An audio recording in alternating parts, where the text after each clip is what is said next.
your Azure and all. So just a quick brief about myself. Now, many of you will be familiar with the InfoSec train. So we are around from a bit of a longer time. We are, from 2016, and we are one of the finest security technology training and consulting company who is going to provide a different range of training programs, certification, consulting services, IT, and secure cybersecurity domain very specifically.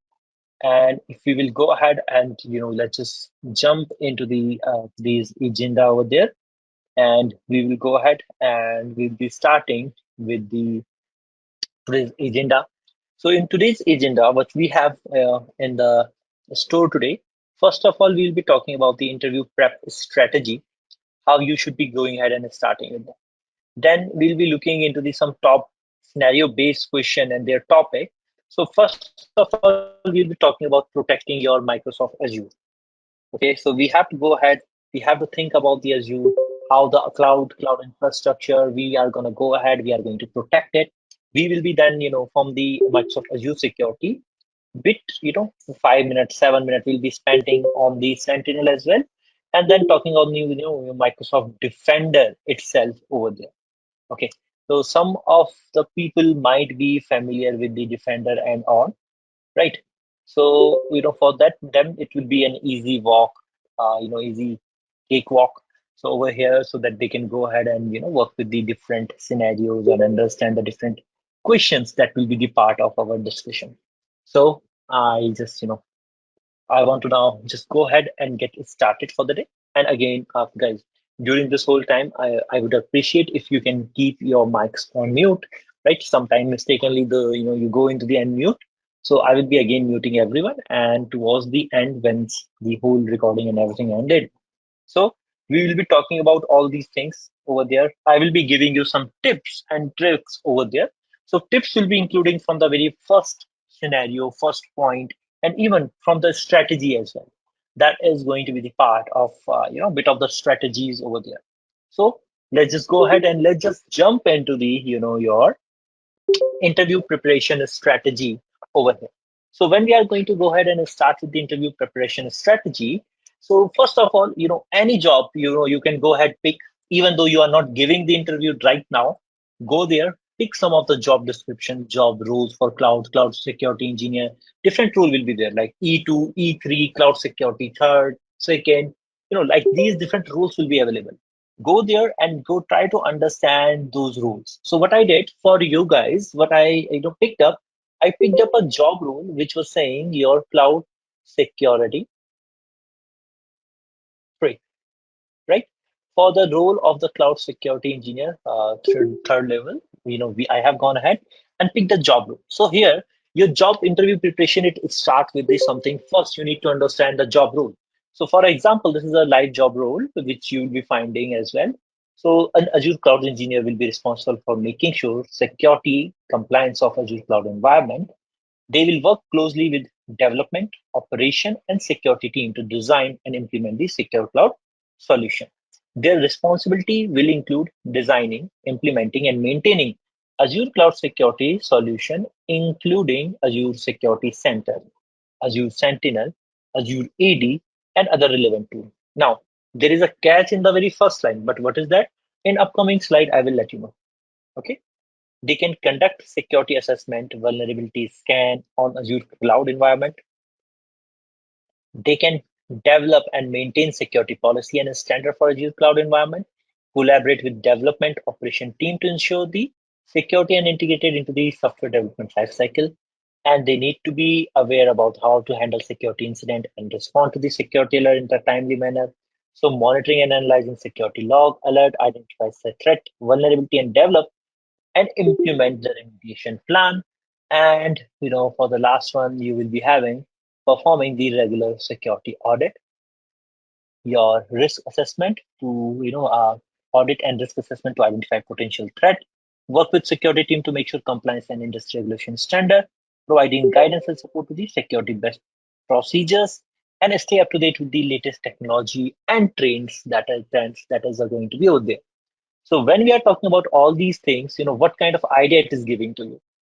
Now, what you need to understand, there is a catch. We will be talking about this. So when you will be going ahead and you will be just going to one step by step understand that what they can ask you over there. So it will be taking you where?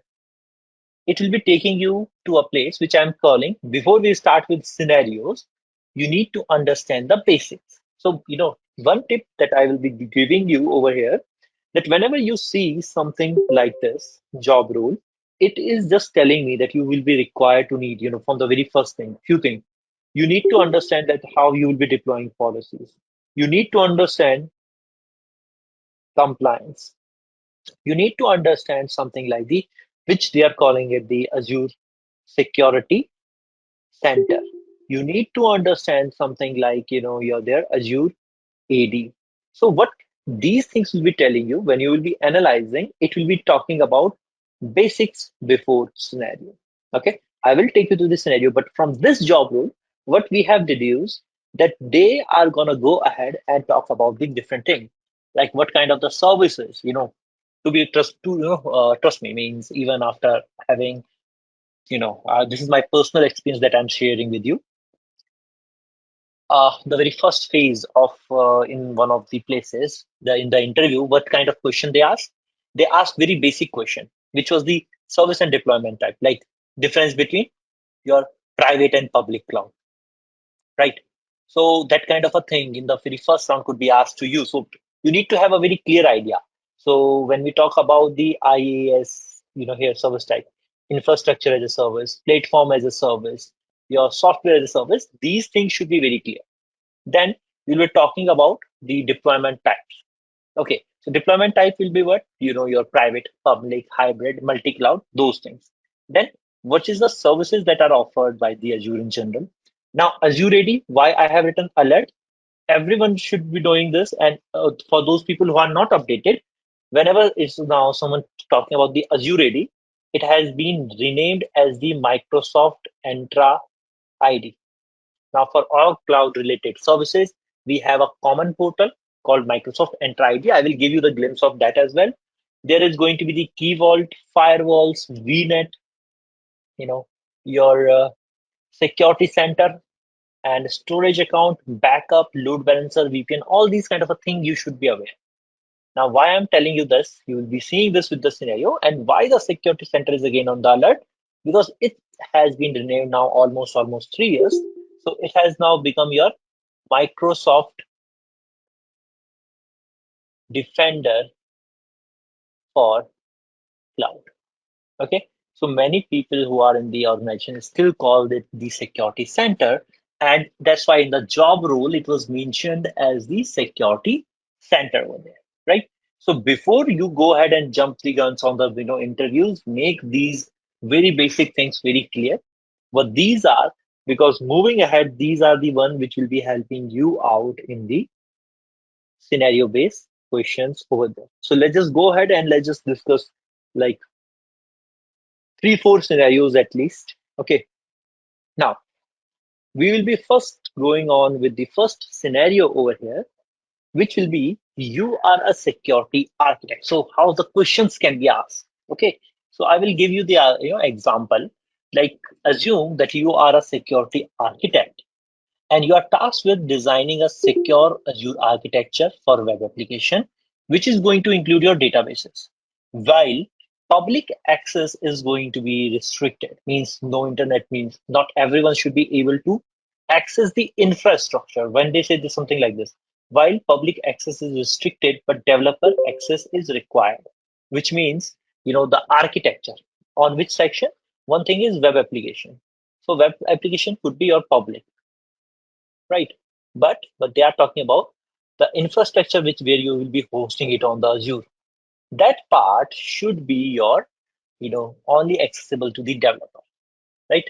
Now remember, developer will be using the dynamic IP addresses. So how you will design the access and control access environment in the, how you'll secure and control the access environment in the Azure, that how it should be deployed, how it should be worked with the different resources, right?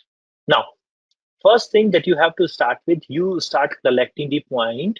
So once you will see this thing, not always jump the gun. Okay, means they ended the question and you will start with that. Okay, And if you don't understand the question once, I do this all the time. Like sometimes this happen is that when they ask you, this kind of a big question, you don't get all the responses or all the part at once. Now from here, what you have to do, you have to start thinking about that what need to be done. So you'll be starting with the different components. So first thing that they are asking you, that you will be designing as a Azure secure, task to design a secure Azure architecture for web application. Now, for this thing, you need to have a kind of a clarity that what is something that you will be requiring over there. So you can host it on a PaaS service. You can host it on your infrastructure as a service. Now, based on that, whatever you will opt for, remember, based on that only you will be going ahead and giving the answers over there, right? So, do not jump the gun. Think about this, that what kind of the components will be required, what kind of the security best practices will be required. And if you are able to hear all these things very clearly, right? So you have already won the, complete battle over there. So with this one, what we will do, I have left these blank pages after this. Okay. And the reason is simple, that I want to go ahead and I want to discuss the, your whole scenarios first. Okay, so again, if I will be coming back to your scenario based thing, so in here we will go and think about the designing of the your whole security architecture. So again, guys, just let me clear this one. So anyone who wants to go ahead and take a screenshot, in these points, you can go ahead and talk. So like I was saying, that you will be going ahead and starting with the components first. So think about which component will be required over there. For example, let's say that I want to host it onto the Azure virtual machine itself, right? So you will be thinking what now? Azure virtual machine will be deployed with what? Your VNet. VNet is something that is going to be required at this particular point of time. So if I would say, so what you will be doing, one thing that we are going to require is going to be your virtual network. Now, once you have the virtual network, so for something like controlling your blast radius, one of the best practices is going with the something like your something like your I would say segment of the network, right? So with this one, what we will do, VNet will be the foundation where you will be hosting all the applications over there. You will create subnet in the VNet, and different subnet could be there. So one subnet could be hosting your virtual machine, and another subnet could be hosting your databases, right? So that is going to be there. So that is the requirement where you will be starting, that you'll be requiring having the different subnet. You can have a virtual machine on the one, databases onto the another subnet, and will then to control your network flows, what you will be deploying, you will be deploying something like the network security group over there, and then you can filter the traffic on a basis of that itself. You can control the traffic flow with this one. Then in the Azure virtual machine that you're hosting, you will be hosting your web application code, and you have a flexibility of choosing the virtual machine size, its operating system, whatever your application and its requirement is going to be. You're going to start with that. Then, because all these resources are jumping. So sometimes if you want to make it more strict, so there is to access the virtual machine or to access the your databases, what we can use your, okay, guys, throughout this conversation, so sometime I might be calling the Azure Active Directory, which is now Entra ID. Azure Active Directory has a short form. That's why I'm using it. Okay. In short, it is what? Entra ID. So we can create Entra ID based role, which will allow the people who what can they access VNet, can they access NSG, which part of the machine they will be accessing. We'll be using those kind of the scenarios over there. Then we have the managed, we can use something like, let's say we are using managed SQL databases, which is the PaaS service from the Microsoft Azure. So this will be the database service, which will be providing you a secure and scalable database for your application. Now, as you have, your virtual machine. Oh, I didn't mention the VM over here, right? So you have virtual machine and you have the managed SQL. Both are the Azure, your resource. So what we have to do, we will enable for security.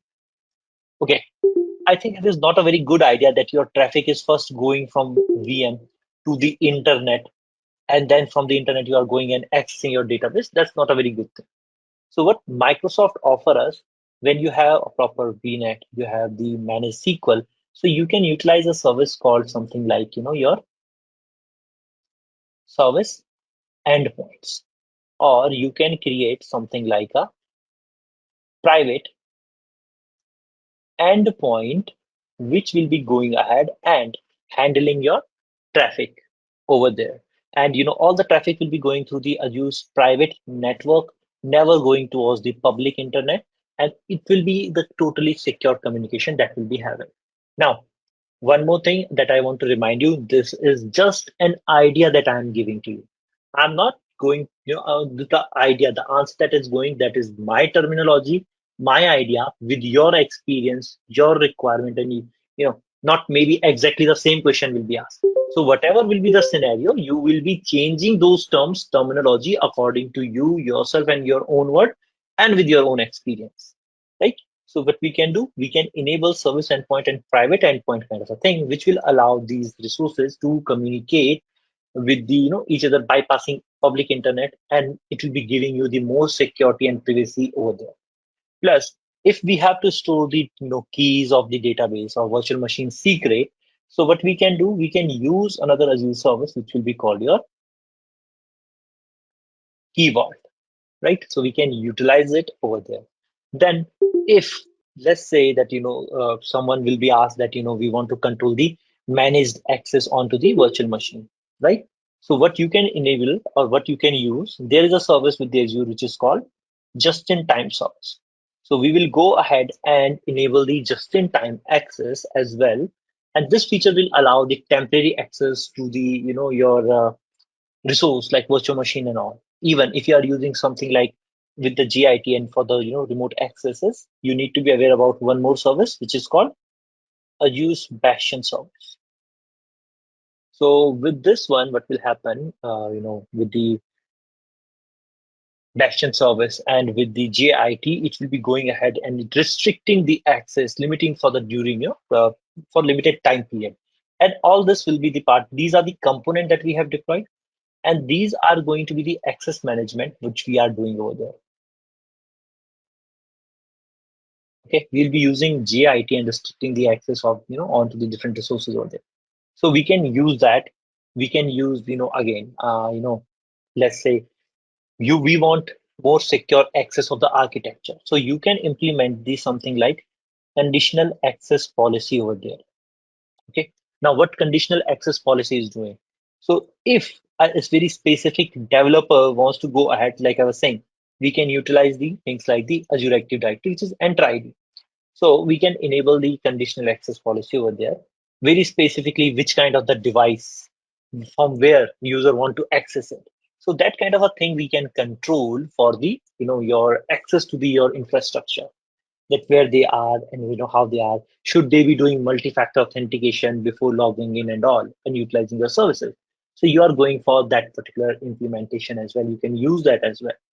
And in the end, for this whole access control, one thing you have to keep in mind, that is the least privilege controls, right? So you'll apply the principle of least privilege. You will develop and grant the minimum permission to perform their tasks within the VNet, and RBAC will be used to define more granular permission for the developer. Now, with the security best practices, what else you have to do, we'll be talking about that as well. And before that, one more thing. Now, for example, these developers want to get the access. First thing, with the access control, you can utilize something like conditional access policy, very specific when their device is verified, their identity verified with the multi-factor authentication. Then you can give them the access. Plus, let's say that we don't want to give everyone the access, right? So what else we can utilize? We can utilize something is a VPN service. Okay. Azure also has a VPN where we can establish your point to site connection, which is also known as client to site connection as well. So just an example I'm giving might be your user has a certificate. So I'm using that certificate as a key to go ahead and use the Azure VPN and make a secure connection with the VM over there. So we can utilize that as well. Apart from that, once you will be the part of the virtual machine, you can go ahead and manage them. And for the databases, already we talked about the different options that we have available, like the service endpoint, securely managing and accessing them. We can use that as well. Now, once we implemented all these things, we can go ahead with this something like security's best practice, right? We can deploy with the security best practices over there. First is the VM which we were having, we will be implementing the, secure this particular VM. We'll be harden the VM image. We will be using the security best practice like restricting the inbound traffic via energy, keeping the software updated. We will implement a strong password for the administrative access. We can go there, we can deploy the web application firewall as well, WAF as well. We will be, implementing the WAF on the VM to protect against common web attack. We will be going with the database security using the strong password for database security, their account. We will enforce access control within the database itself, and we will regularly patch and update those database software. Then we can implement continuous monitoring. We will use Defender for Cloud to monitor this thing, monitor the whole security posture of this whole resources. We can use that Microsoft Defender for Cloud. It can give you the vulnerability scan of the database, of the virtual machine, and all these things. So we have to go ahead and utilize the vulnerability over there as well. So when we talk about this is just an idea. If someone must be thinking, there are a lot of the other resources like virtual machine has a disk, right? So we can enable encryption over here. In the database, you have two kind of option: transparent data encryption (TDE) and the always encrypted, right? So we will go ahead and use those features as well to make them more, secure. There is a feature like masking and all. So we can have the lot and lot of the possibility with this question. So when the scenario is like this, it is going to be over there, and you will be also not taking too much of time. Like I took a bit of a time to go ahead and explain this whole concept. Okay. So you'll be utilizing these things. You have to summarize them into the component, that which components are going to be used.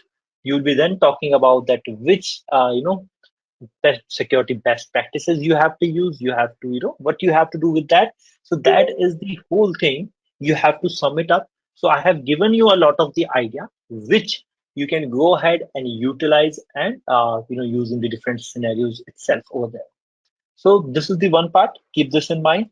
And yes, do practice this question in your own language, own terms, what you will be saying, what more you can add from the, in the design and remove from the design, right? So my job is to just to get you familiar with this and give you some options that you can have, right? Second thing, when we'll be jumping into the second scenario, we will be talking about something. Let's say that you were hosting the web application. So we were just hosting this web application, right? Now it experienced a DDoS attack.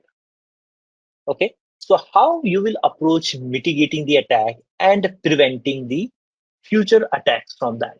Okay. And guys, do trust me that I am having all this from the, experience, all these questions scenario that I'm asking you. Okay. Now we have to go ahead and again, if you want to take a screenshot, you can take it, right? And over there. So what we will talk about, we'll be talking about the migrating the and preventing the DDoS attack over there. So we'll be going with the DDoS mitigation over there.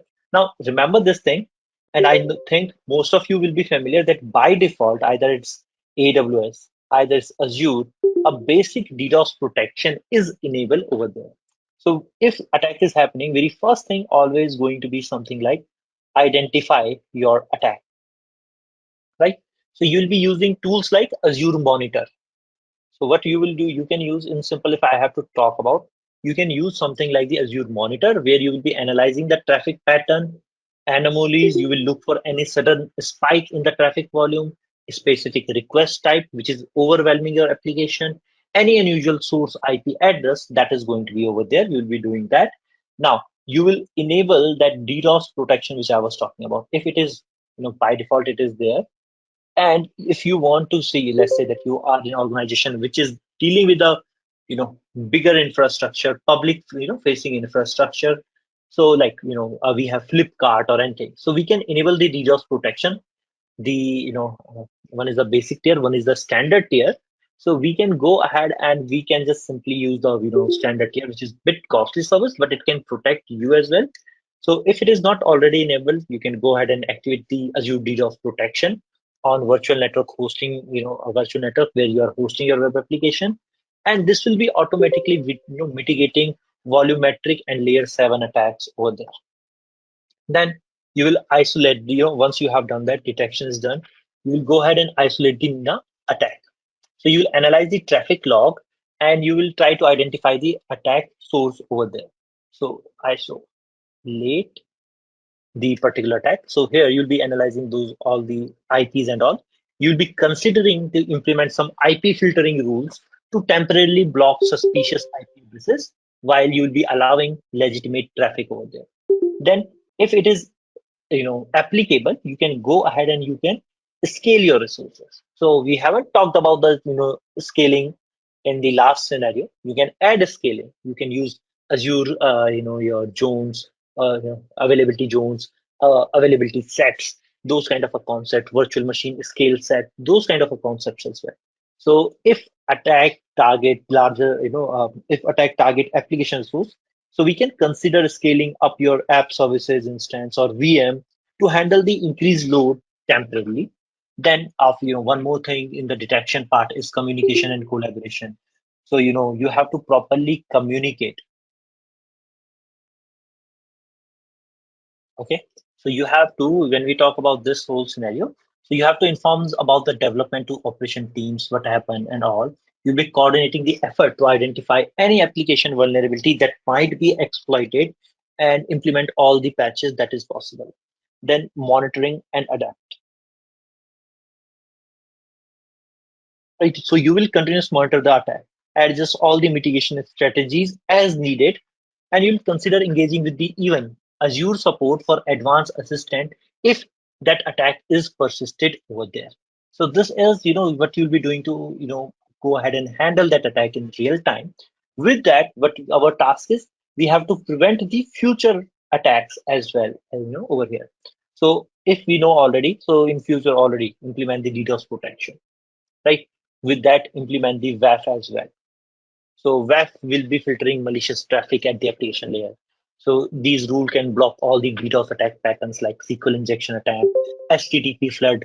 Those kind of a thing can be blocked by the WAF. Then we can implement something like rate limiting. Okay, so we can go ahead and implement the rate limiting on my web application to restrict the number of requests from single source within a specific time frame. Like in 1 minute, how many requests someone can send and all those kind of a thing. So it will help you to mitigate the layer 7 attack as well. And in the end, security best practices means you will be hardening your web application code following the all secure coding practices, address all the known vulnerability, regular patches of that and all. You can perform something like the penetration testing onto the your Azure cloud environment wherever possible to detect vulnerabilities of my application and infrastructure which could be exploited over there. With that, you need to have a response plan, DDoS response plan. You will be outlining responsibility, communication, protocol, strategy, and you'll be keep testing it over there, and you'll be keeping yourself updated with the threat intelligence that if there is any ongoing threat campaign, so you'll be using that. With that, additional consideration of backup and disaster recovery. So maintain the all the robust backup disaster recovery plan to make sure the business continuity in case of successful DDoS attack. Take advantage of geo redundancies, which I was talking about. Okay, create your redundant infrastructure. Okay, so you'll be creating the queue redundancy using that particular feature. So deploying the resources on the different resources, you can deploy your web application across multiple regions to improve the availability and resiliency against the DDoS attack, targeting specific region over there. So you can go ahead and you can mitigate them step by step over there. So this was the answer or kind of suggestion from my end for the your scenario number two, which was letting you deal with something like you know a DDoS attack, right? Now, what we will be discussing over there is going to be the your scenario number three. Uh, okay, now this is again something that you can think of as well. Let's say during a visit to your client organization using Azure Entra ID, you discover that there are 1,000 users. Okay, and all of them are assigned owner role. Okay, now can you see this is some alarming situation? Now, how you would approach this situation and implement the principle of least privilege? You have to outline your step-by-step approach that what you will be taking on this particular part itself. Okay, so this is going to be the your scenario number three, which you have to go ahead and think about. One, okay, so now you can see that this is going to be now a more of a challenging part. Reason being what? If you will be thinking 1,000 user, that means you need to go ahead and sit with the whole, your stakeholders and the policymaker and start, you will be requiring help of the HR to admin to everyone to go ahead and you understand this whole fiasco over there. What is going to be over there? 1,000 user own all are going to have this owner rule. That means what? Okay, rather than going on to the blank slate, I will be trying to give you some idea over here itself. So here it required a step-by-step approach for you. First is you need to go ahead and you have to assess the situation first. Okay. So assessment and communication is going to be the main part. So in the assessment, first of all, you need to go ahead and gather the information. So you will understand what is the organization structure, different department, their access need. You will identify if there are any critical resources or application with the your owner access that is required over there. So all that thing you will be understanding over there. Then you will be going with this and doing this something like the risk mitigation. Okay, so you'll be going with the risk mitigation and user review. So what you will be doing with that, you will be going ahead and doing something like analyzing the user activity and logs to identify different kind of a thing. Like you will be having different user in the risk mitigation. You need to, if we are talking about the user, so you'll be identifying risky user. Okay, now who are the risky user? You'll be going and accessing the log and you'll identify which is a dormant account or low activity account who has the privilege of the owner. Now you will prioritize these accounts for review and potential access reduction. So you'll be reducing their access. You don't want them to have a whole lot of access over there. So you'll go ahead, you will identify those risky user and work with them. Then another thing that you'll be looking for is going to be the your phased user. Okay, so you'll develop a phased approach to review the user access. So this could be involving department wise of prioritizing the critical resources, who need the access to the critical resources, who does not need that. And then the third is something like you can go ahead and work with this something like user justification. Okay, so what it is for each user who has the owner access, you will be requiring a justification from their department head or from the application owner over there. And you will understand the specific task requiring the owner privileges. Now, this is what this is all you are assessing thing, right?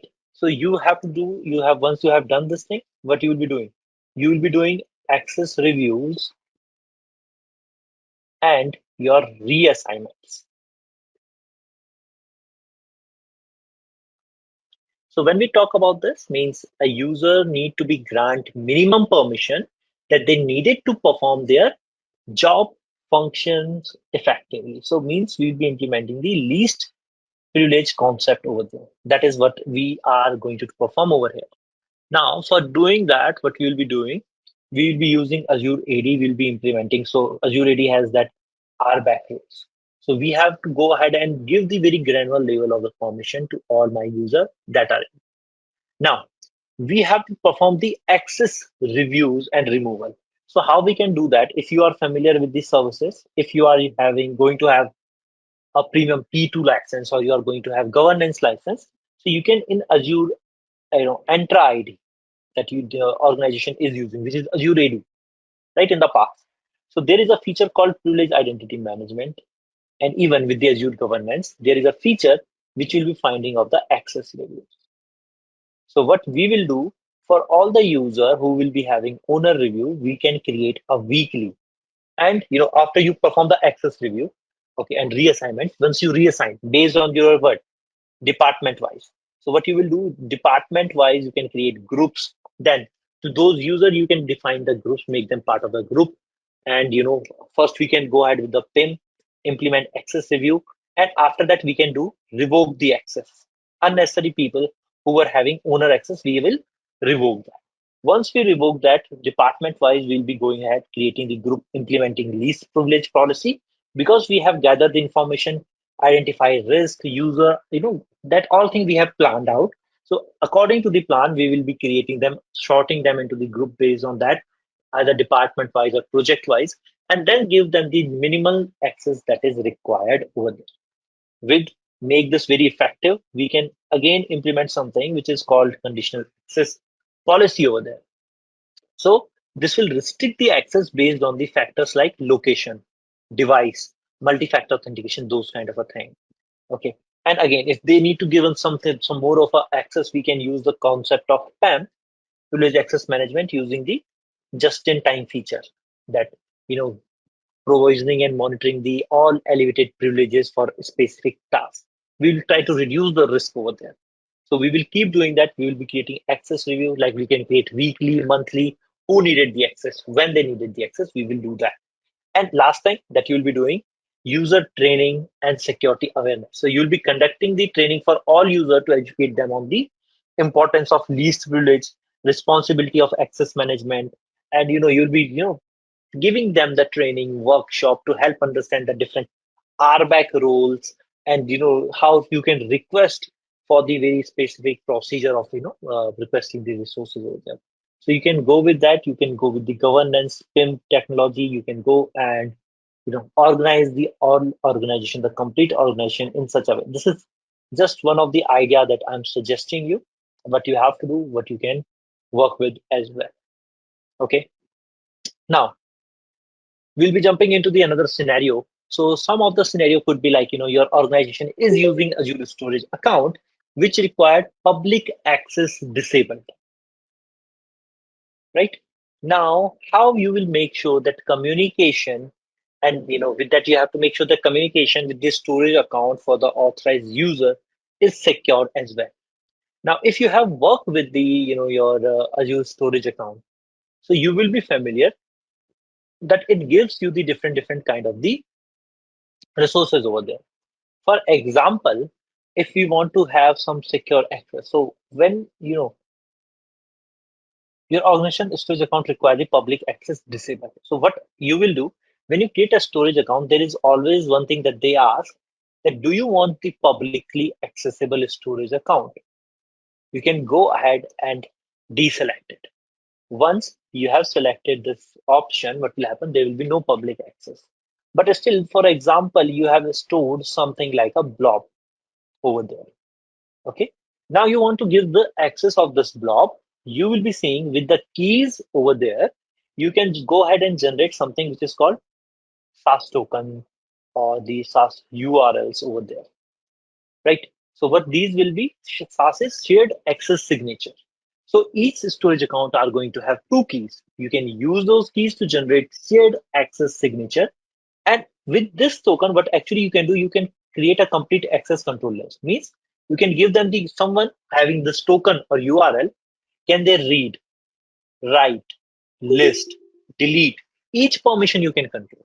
So if you don't want to give someone these permission, read access, write access, you can give them. With that, it is the time sensitive as well. Means only for 8 hours you want to this URL to be valid. So only for 8 hours it will be valid. Then it will be expired. Then you will go ahead and what will happen? Next thing is going to be your access time, and based on the IP addresses as well, you can filter out the traffic. So you can do that. Now you have closed the public access. What you will be doing, you will be going ahead and enabling something like your again those private endpoint, service endpoint to go ahead and have the access, private endpoint, service endpoint, these kind of a thing, you are going to go ahead and you are going to enable that for the access over there. You will be considering VNet for your storage account, authorizing the web apps and all. So these are going to be under the Azure firewall rules and all. You can enable that. Plus, both you will be enabling there is always option of encryption.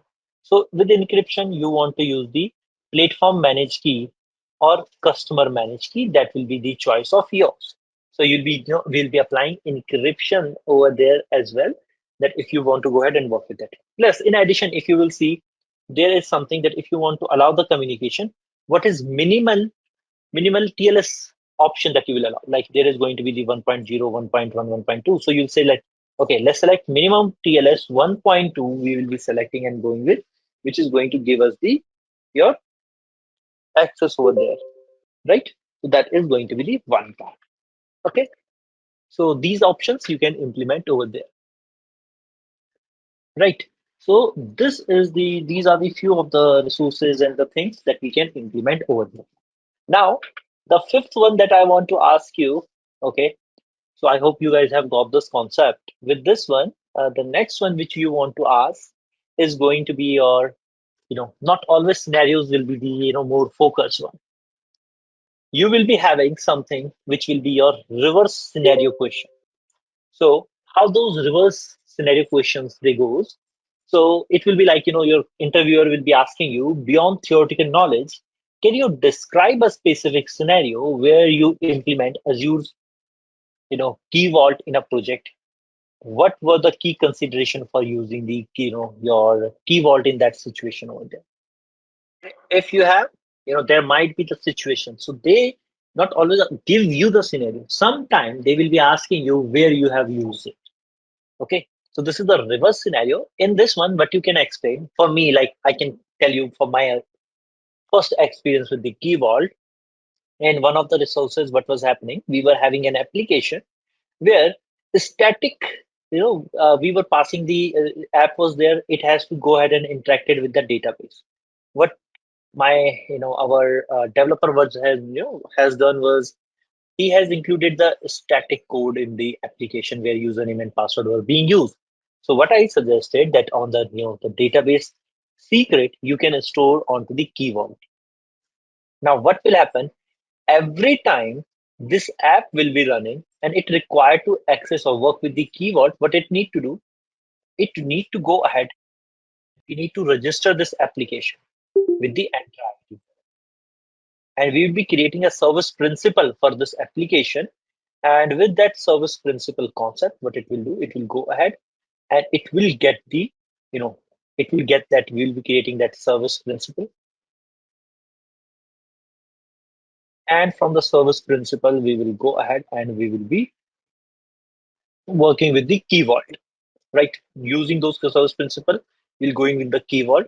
And then, this principal will be given some permission, like what kind of permission? So in Key Vault, you will be requiring very specific permission to on the keys or on the secret like password, get, right? Use, list. These kind of a permissions will be there. So you will be giving all those permission to this service principal, this ID. Then it will fetch the password from here and use it onto the database for the login. So rather than statically giving the your password in the application. You can use a key vault where you will be going ahead and fetching the key vault every time you require to go ahead and make a query to the database. So you can go ahead and use it in this particular kind of the scenarios over there. So this is going to be the one of the part which you will be going ahead and you will be working with this one, right? Now, guys, quickly, because in the starting we were having a bit of a hiccup. So I will take 7 more minutes quickly give you the idea on to the next scenarios, which will be related to the Microsoft Sentinel.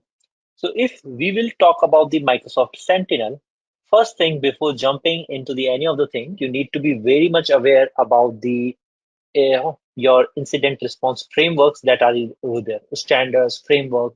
So if you have heard about this, something like NIST 861, right? So it is going to go talk about the how the incident should be handled in any scenario. Then you need to have a very clear idea is what is SIM and what is a source solution. So for those who are not familiar, SIM solution is going to go ahead and collect all the logs, help you monitor your complete organization, whether it is a web application, whether it is your web application, whether it is your servers, on-premises server, or any of the thing. It is gonna go ahead, it is going to give you the access of your resources and monitor them, get the log from there. And you will be getting the logs, you'll be working with those logs, monitoring thousands of events will be there. You'll be identifying suspicious event, which will be later called alert, generating the alert and incident for you. And so will be the automation. So there will be a time that you identify that it might be potentially an alert, an incident that is there. Now, it will take time for my first responder to come and handle that alert. So in the meantime, we can have automation which can go ahead and take care of the thing. For example, you find out an IP address which is trying to do the attack onto our resources or doing the brute force. So in the meantime, your SOAR, the automation can go and block the IP address over there. So you need to have a bit of the clarity over there, where what is going to be the resource over there. And then there will be some scenario based questions that will be asked to you. For example, imagine you have been tasked with deploying Microsoft Sentinel for a new organization. Outline the key step which will be involved in the deployment process. Additionally, you have to explain pricing, modeling, data retention, option, everything. So first of all, you need a list of the, you need to identify the resources over there. So, you will be creating a whole list of what is the critical assets, critical resource. So you'll be going with the critical, okay, resources, what are there? With that, you'll be trying to see that what are the cloud-based resources? What is your on-premises resources? Now, in on-premises in the cloud, the things will be like, there is going to be your Azure, there is going to be sorry, I'm saying Azure in the cloud, you will be having Azure, AWS, all these things. Now, on the on-premises, you will be having the Windows, Linux. So you have to create an architecture for here. For example, there will be a syslog server you will create for all the non-Windows based devices. So, like for example, your pfSense firewall, Cisco, they will be generating syslogs. They will be forwarded into this Linux-based system. Some Linux server devices collecting all of their resources over there, and then forward it on to the your for the Sentinel and all. So you have to create that design, that architecture first. Once it is very clear what you will do, what on the Azure end we have to do when you are deploying the Microsoft Sentinel. So to collect all the log, first thing that you need to deploy is log analytic workspace. It will be the your dynamic storage which is gonna go ahead and give you the all the access, all the resources that is going to be over there. So it will be the one which is going to go ahead and is going to give you the access onto the collecting all the logs for you from your on-premises, from your cloud resources, from everywhere. Now, once you will have this, what you will do, log analytic workspace, you will be start, after this is done, then you will be adding the Sentinel to this. Okay, so you'll go to the Sentinel. It will ask you to add it to a workspace. So you'll be adding the log analytic workspace Sentinel to a log analytic workspace over there. Now, when we will be dealing with that, log analytic workspace Sentinel got deployed. Now in Sentinel, what we are going to have, okay, so just let me do one thing. I will show you quick I would say not a demo complete, but the portal of the Sentinel. If I haven't deleted that yet, okay, I have to just check it whether it is still accessible or not. Yeah. So for example, this I am having over here, just to give you the guys the idea. So this is going to be the Sentinel. Once it will be onboarded, added, what you will be doing, you will be going ahead into the something like your content management section, go into the content hub, and from here you will start downloading all the connectors that you require. For example, you will be going to have like Cisco. You can see Cisco is here. AWS services, Azure services, Google Cloud Platform, even third party to everyone is going to be over there. So you will select the connector which is required in your architecture. If I'm using Cisco connector and everything, I will be going with that and I will be installing these connector. You will see that you select it, there is the option of install. Once it is installed, you will be coming into the data connector part. And then from here, the steps will be defined one after another, what you have to do. So you will select your connector, open this connector page, and then you will start getting, that what kind of log from enter ID, what logs you require to get. So you will be getting selecting those logs. Someone will be asking you, some of these connector will be asking you to go ahead and create the rules, install the agent. So a step-by-step guide will be available with them. You will go there, you will onboard them, and then to get alert, you'll be, going ahead and going to the analytics rule, setting up some of your rules which can give you the alert onto the different scenarios. You will be using them. These are my active rules. So you can see, you can create the active rule. Those will be going ahead, generating alerts and incidents over there. And then, you can give your user a very specific RBAC based rule, which is going to go ahead and give the user very specific incident. So if I will go ahead, use this one. So you'll be seeing some of the alerts being generated over there. You can utilize this infrastructure and work around with this, right? So this is how you will be going ahead and suggesting the resource over there. And one last thing, if I will talk about Microsoft Defender over here. So in the Defender part, guys, you need to prepare yourself a bit of a difference between SIM and XDR solution, because Microsoft Defender is going to be the XDR solution, extended detection and response. So simple thing, SIM is something that is giving you the helping you to detect the alert and all based on the logs and all. So when we talk about your XDR. SIM is primarily focused on log data, and it is going to be various source within the network. It will collect and correlate the log from firewall, server, application. While XDR, it is going to have broader range, right? It will be collecting all the telemetry data, including the endpoint data, network traffic, cloud-based environment, and unified your complete organization detection over there. From like if someone did the attack from phishing attack, it will detect that phishing attack happened. Then someone clicked on that, and then on the device some malware got installed. So it will have it will not only look that, it will look on identity to mail software and everything. Beyond that, it will create that complete, analyze the complete threat landscape for you. So I will quickly take you over to the one question, which is like, for example, if you're using Microsoft Defender, so your organization is experiencing a surge in a phishing email and spam, how you would leverage Microsoft Defender product to address this issue. Explain the specific functionality that can be employed for the improved functional security. So first of all, in this thing, you have to analyze the threat landscape. So I can obviously say that we are going to get something like the phishing mail. So means in Microsoft Defender, there are different suite. Microsoft Defender for Office, which is primarily in this case. If you have to use endpoint, so Microsoft Defender for endpoint, which is your EDR solution over there. Microsoft Defender for cloud apps. Microsoft Defender for identities. Microsoft Defender for your IoT. So different tools are in there. So for like right now, we will be using what?